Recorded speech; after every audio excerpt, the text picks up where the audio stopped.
Loss అయినవండి, around 4 to 5 lakhs. రోజుకి మీకు 3-4 కంప్లైంట్లు వస్తాయి ఇలా? రెగ్యులర్ గా ఫోన్ చేస్తారు, ఇలా డబ్బులు పోయాయని. రెగ్యులర్ గా unknown people, lack of awareness. It is regularly happening in Telangana is very more. Okay, right. Fortune academy founder doctor Mani Pavitra గారు కూడా ఉన్నారు. మేడం, గుడ్ మార్నింగ్, బ్రేక్ఫాస్ట్ న్యూస్కి స్వాగతం. సో మీరు కూడా ఈ ఇష్యూ మీద చాలా కాలం నుంచి కొంత రీసెర్చ్ అది చేస్తున్నారు. సో మీ దృష్టికి వచ్చిన అంశాలు ఏంటి అంటే, వారు చెప్తున్నారు per day 3 to 4 calls, 10 to 15 మంది టార్గెట్ అట. రైట్. సో మనం నార్మల్గా ఏమనుకుంటామంటే ఇది చిన్నపిల్లలు లేకపోతే ముసలాళ్ళు లేకపోతే తెలియని వాళ్ళ మీద ఎక్కువ జరుగుతాయి అనుకుంటాం. బట్ మీరు ఒకవేళ స్టాటిస్టిక్స్ కనుక చూస్తే 56% of the affected people are highly educated working class పీపులే ఎఫెక్ట్ అవుతున్నారు. బట్ మనం దీన్ని బట్టి అర్థం చేసుకోవాల్సింది ఏంటి, తెలియని వాళ్ళు కాదు ఎఫెక్ట్ అయ్యేది, అన్నీ తెలిసి అన్నీ వాడే వాళ్ళే వీళ్ళకి టార్గెట్. సో మనము మోస్ట్ ఆఫ్ ద టైమ్స్ ఇలాంటి సిచ్యువేషన్ ఏమనుకుంటామంటే, అరే యూపీఐ వాడటం రాదు అని. రాని వాళ్ళు జాగ్రత్త పడతారు, ఇంకా అన్ని తెలిసిన వాళ్ళు ఓవర్ కాన్ఫిడెన్స్ తో వెళ్ళి ముందు ఇస్తూ ఉంటారు అనమాట. So most important thing to understand here is ఏ ఎమోషన్ ని వాళ్ళు ప్లే చేస్తున్నారు అనేది మనం అర్థం చేసుకోవాలి. They are 2 main emotions on which they are playing. ఒకటి గ్రీడ్, ఇంకొకటి ఫియర్. గ్రీడ్ ఏంటి అంటే, ఓకే నేను కనుక ఇందులో కనుక డబ్బులు పెడితే ఇంకా ఎక్కువ వస్తుంది.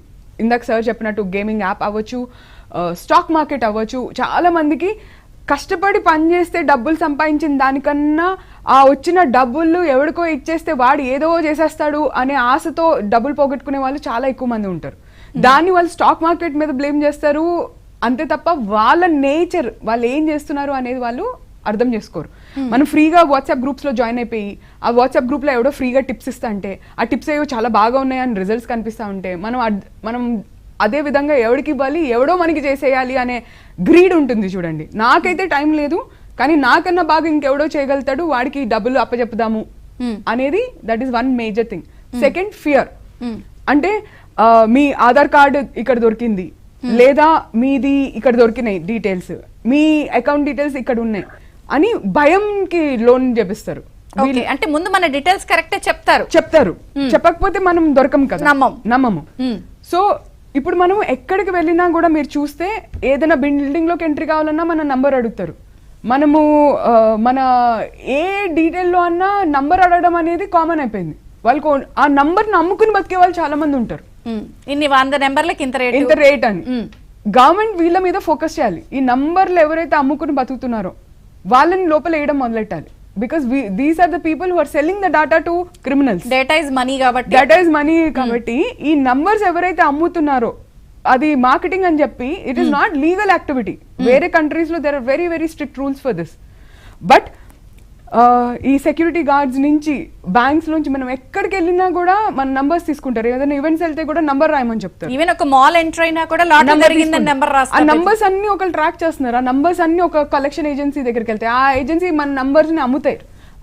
అమ్మిన ఆ నంబర్స్ ఇలాంటి క్రిమినల్స్ చేతిలో పడినప్పుడే మనకి ఇలాంటి ఇబ్బంది అనేది వస్తుంది. So they are playing very big on fear. Mainly drugs వచ్చాయనో లేకపోతే ఏమంటాము మేజర్గా ఫియర్ మీదే. మీరు కనుక ఇప్పటికిప్పుడు చేయకపోతే మీ ఫ్యామిలీ మెంబర్స్కి ఏదైనా చేస్తాము, వాళ్ళకి ఇన్ఫార్మ్ చేస్తాము. ఫియర్ మీద, గ్రీడ్ మీద. సో మనకి కాల్ రాగానే ఫస్ట్ థింగ్ ఇంటర్నేషనల్ నంబర్ నుంచి కాల్స్ వస్తాయి, ప్రమోషనల్ నంబర్స్ నుంచి కాల్స్ వస్తాయి, స్పామ్ నంబర్ నుంచి కాల్స్ వస్తాయి. The moment you pick up the call, అది ఫ్రాడ్ నంబర్ అని తెలియగానే వెంటనే బ్లాక్ చేయడం ఒక హ్యాబిట్ చేసుకోవాలి. నాకు almost every single day around 10 o'clock call వస్తుంది, మ్యాండేటరీ. ఎందుకంటే వాళ్ళు అడ్వాన్స్ కాలర్ సిస్టమ్స్ ని పెట్టుకుంటున్నారు. మనం ఒక నంబర్ ని బ్లాక్ చేస్తే ఇప్పుడు డిఫరెంట్ టెలికమ్యూనికేషన్ సర్వీసెస్ కొత్త ఆఫర్స్ ని ఇస్తాయి. అదేంటంటే మీరు చూస్తే బజాజ్ ఫైనాన్స్, మళ్ళీ బ్యాంక్స్, ఆర్బిఎల్ బ్యాంక్, ఇట్లా కంటిన్యూస్ గా కాలర్ సిస్టమ్స్ ని వాడుకుని వస్తాయి. అది హ్యూమన్ బీయింగ్ చేయరు.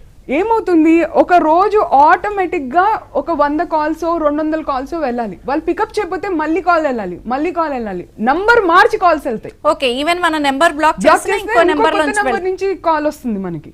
So the moment we see it is a promotional or spam call, మనం తెలియకుండా ఎత్తంగానే దాన్ని బ్లాక్ చేయడం అనేది ఒక హ్యాబిట్ చేస్తూ ఉండాలి. మనం బ్లాక్ చేసుకుంటూ వెళ్ళినా కూడా ఎవ్రీ సింగిల్ డే మనకి కాల్స్ అనేవి మ్యాండేటరీ వస్తాయి. ఎందుకంటే once the number goes out automatic గా కాల్స్ వస్తాయి.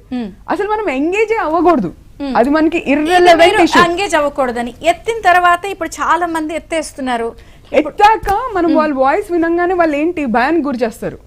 ఏంటి మీ పేరు మీద పార్సల్ వచ్చిందో, డ్రగ్ వచ్చిందో, మీ ఆధార్ కార్డ్ దీనికి అసోసియేట్